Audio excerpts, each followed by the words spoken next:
दोस्तों आज का वीडियो देश के हर एक नागरिक के लिए है जो बहुत ही महत्वपूर्ण है, चाहे माता पिता हो, बेटा बेटी हो या फिर बहन भाई हो। क्योंकि इस वीडियो के अंदर है जो माननीय सुप्रीम कोर्ट ने एक ऐसा लैंडमार्क जजमेंट पास किया है जो पूरे देश के ऊपर लागू होता है। इसके अंदर एक ऐसा कानून आपको जानने को देखने को मिलेगा जो आपके है जो बहुत ही काम आने वाला है। तो इसलिए वीडियो को अंत तक देखना है, कहीं से भी है जो वीडियो को स्किप नहीं करना है। यह आपका अपना चैनल है, इसको अगर आप अभी तक सब्सक्राइब नहीं करे हैं तो सब्सक्राइब करके बेल आइकन को अवश्य दबा दीजिए। तो चलिए शुरू करते हैं। तो वेलकम दोस्तों, मैं हूं आपको अपना एडवोकेट जितेंद्र, और ये है जो आपको भली भांति अच्छे से पता है कि आज समाज के अंदर है जो घोर कलयुग चल रहा है। ऐसी स्थिति बनी हुई है कि जो माता पिता है उनकी वैल्यू बेटा बेटी के सामने है जो कुछ भी नहीं होती है। जैसे जैसे है जो माता पिता की एज बढ़ती जाती है, वह जो बुढ़ापे की ओर अग्रसर होते हैं, वह जो सीनियर सिटीजन पर्सन बन जाते हैं, तो यहाँ पे जो उनका बेटा बेटी है वह है जो उनका बिल्कुल भी ख्याल नहीं रखते हैं। ये भी देखने को मिल रहा है कि बुजुर्ग माता पिता को खुद को ही है जो अपने हाथों से पका के खाना पड़ रहा है। जैसे उनसे बन पा रहा है वैसा है जो बना के वो खा रहे हैं।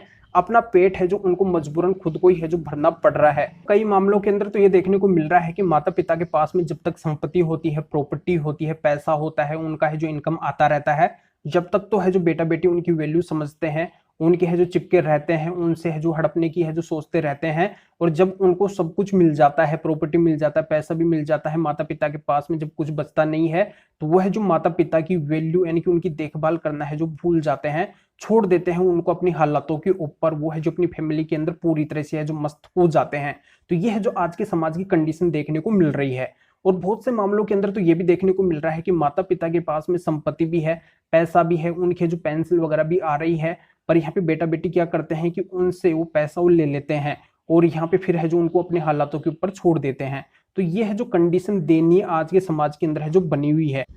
तो दोस्तों इस मामले के अंदर भी यही होता है कि जो मालती देवी है उनके है जो हस्बैंड नहीं होते हैं, वो है जो एक सीनियर सिटीजन महिला होती है, वो ऐसे करती है कि अपने बेटा बेटी के अंदर एक लव अफेक्शन के अंदर, यानी कि अपने जो बेटा बेटी है उनसे है जो ऐसी कोई भी चाहत नहीं होती है कि वो है जो हमें कुछ दें। यानी कि समाज के अंदर यही होता है कि माता पिता के पास में कुछ भी होता है तो वो है जो अपने बेटा बेटी को दे देते हैं, चाहे पे प्रॉपर्टी हो या फिर पैसा हो। वह जो ऐसी कोई भी आस नहीं रखते हैं, ऐसी कोई भी उनकी शर्त नहीं होती है कि इसके बदले में हमें बेटा बेटी से है जो ये लेना पड़ेगा या फिर ये है जो हमें मिलना चाहिए। तो ऐसी कोई भी शर्त नहीं होती है। लव अफेक्शन यानी कि एक ब्लड जो उनका रिलेशन है उसके अंदर, भावनाओं के अंदर आकर वो है जो ऐसा कर देती है। तो इस मामले के अंदर भी है जो मालती देवी है जो ऐसा ही करती है। अपने बेटा बेटी के अंदर जो उनके पास में जो प्रॉपर्टी होती है उसको है जो समान हिस्सों के अंदर बांट के और यहाँ पे गिफ्ट डीड है जो उनका कर दिया जाता है। तो आगे होता यह है कि मालती देवी का है जो बेटा बेटी में से कोई भी है जो ख्याल नहीं रखते हैं। प्रॉपर्टी तो उनके पास में चली जाती है और प्रॉपर्टी जाने के बाद में है जो उनका कोई भी भरण पोषण नहीं करते हैं।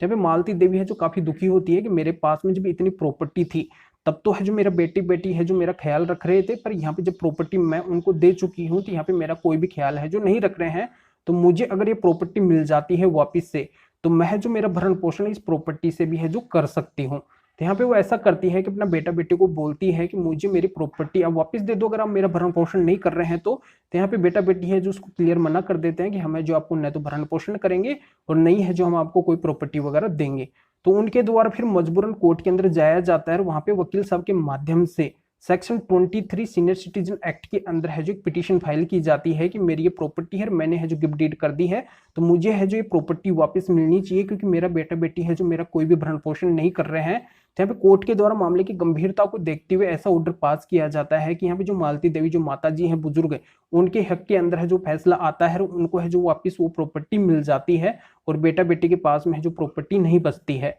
तो यहाँ पे जो बेटी जो डॉटर है तो उनके द्वारा क्या किया जाता है, इसकी अपील हाई कोर्ट के अंदर डाली जाती है कि यहाँ पे जब गिफ्ट डीड किया गया था, माता के द्वारा जब प्रॉपर्टी हम के अंदर है जो बांटी गई थी, तो ऐसे उनकी कोई भी शर्त नहीं थी कि यहाँ पे अगर हम उनका भरण पोषण नहीं करते हैं तो वो प्रॉपर्टी हमसे वापस ले सकती है। तो जब यहाँ पे उनकी शर्त थी नहीं तो ये प्रॉपर्टी उनको है जो वापस कैसे मिलनी चाहिए। तो ये ऑब्जेक्शन है जो यहाँ पे डॉक्टर के द्वारा फाइल किया जाता है, पर यहाँ पे हाई कोर्ट के द्वारा है जो डॉक्टर की बात नहीं मानी जाती है और मालती देवी के अंदर वो सेम डिसीजन रहता है जो यहाँ पे निम्न कोर्ट का रहता है। तो फिर अंत में मामला चैलेंज किया जाता है माननीय सुप्रीम कोर्ट के सामने डॉक्टर के द्वारा। तो यहाँ पे डॉक्टर के द्वारा फिर माननीय सुप्रीम कोर्ट के सामने ये बात रखी जाती है फिर से कि यहाँ पे ऐसी कोई भी शर्त है जो माता की नहीं थी कि यहाँ पे अगर हम उनका भरण पोषण नहीं करते हैं तो वो है जो हमसे वापस प्रॉपर्टी को ले सकती है। तो यहाँ पे माननीय सुप्रीम कोर्ट के द्वारा मामले को गहराई से देखा जाता है और सीनियर सिटीजन एक्ट के सेक्शन 23 के सब क्लोज 1 को भी देखा जाता है। इसके अंदर ये प्रावधान किया गया है कि अगर कोई प्रॉपर्टी माता पिता के द्वारा अपने बेटा बेटी के अंदर ट्रांसफर की जा रही है और उसके अंदर अगर उनके द्वारा कोई शर्त रखी नहीं गई है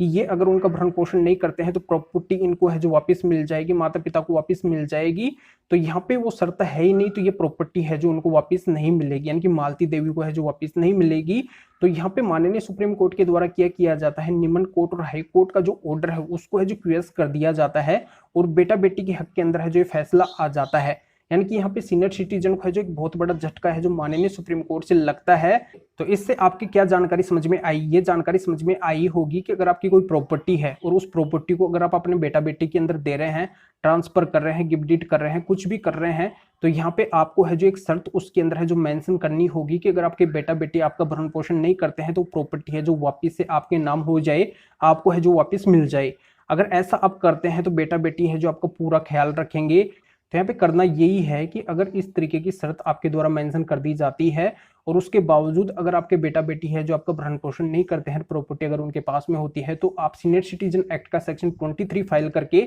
उस प्रॉपर्टी को है जो वापस ले सकते हैं। तो जानकारी यहाँ पे समझ में आ गई होगी, तो वीडियो को जरूर लाइक करें और शेयर भी करें। और इस जजमेंट इसकी डिटेल है जो इस वीडियो को डिस्क्रिप्शन के अंदर दी गई है, वहां पे अब जाके इसको अच्छी तरह से रीड कर सकते हैं, जान सकते हैं कि मामला क्या है, आपके है जो अच्छे से समझ में आ जाएगा।